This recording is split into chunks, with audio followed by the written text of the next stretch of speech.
पारंपरिक तर्कशास्त्र क्या है? यह क्वेश्चन आपको कुछ इस प्रकार भी पूछ सकता है।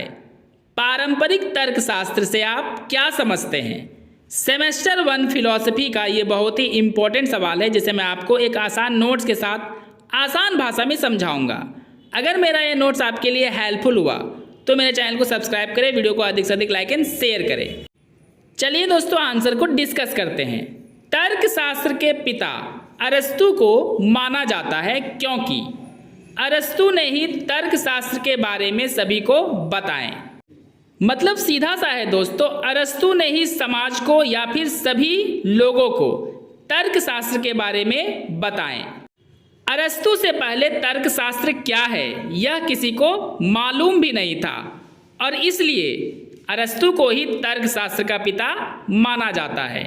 अरस्तु ने ही तर्क करने वाली वाक्यों का उपयोग करने का ज्ञान सबको समझाएं और उन्होंने ही तर्कशास्त्र को ज्ञान का आधार बताया। आसान भाषा में समझा जाए दोस्तों तो अरस्तु ने ही तर्क क्या है, तर्कशास्त्र से क्या क्या ज्ञान हमें प्राप्त होता है, ये सारी बातों की चर्चा करने वाले अरस्तु ही थे और सबको समझाने वाले भी अरस्तु ही थे।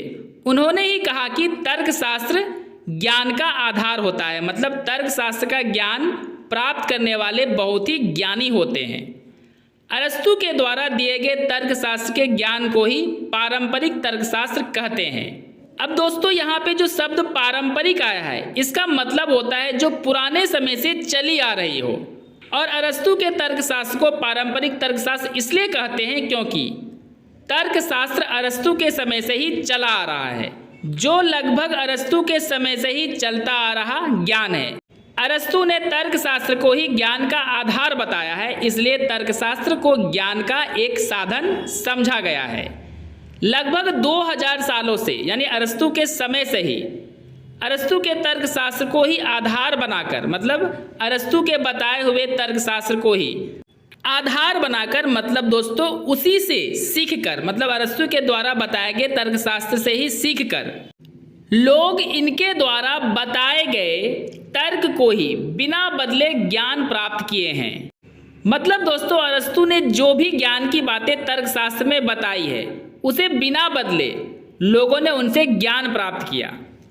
अरस्तु के तर्कशास्त्र को ही पारंपरिक तर्कशास्त्र इसलिए कहते हैं क्योंकि इनके तर्कशास्त्र को पुराने समय से ही लोग पढ़ते आ रहे हैं। जैसा कि मैंने आपको पहले ही बता दिया था कि पारंपरिक का मतलब होता है पुराने समय से चली आ रही कोई चीज़ या कोई नियम, और ज्ञान प्राप्त करते रहे हैं। दोस्तों, मेरा ये नोट्स अगर आपके लिए हेल्पफुल हुआ है और आपको इसी तरह का नोट्स चाहिए तो सब्सक्राइब करके जुड़ जाए मेरे चैनल के साथ और वीडियो को लाइक करें और शेयर करके अपने दोस्तों की भी मदद करें।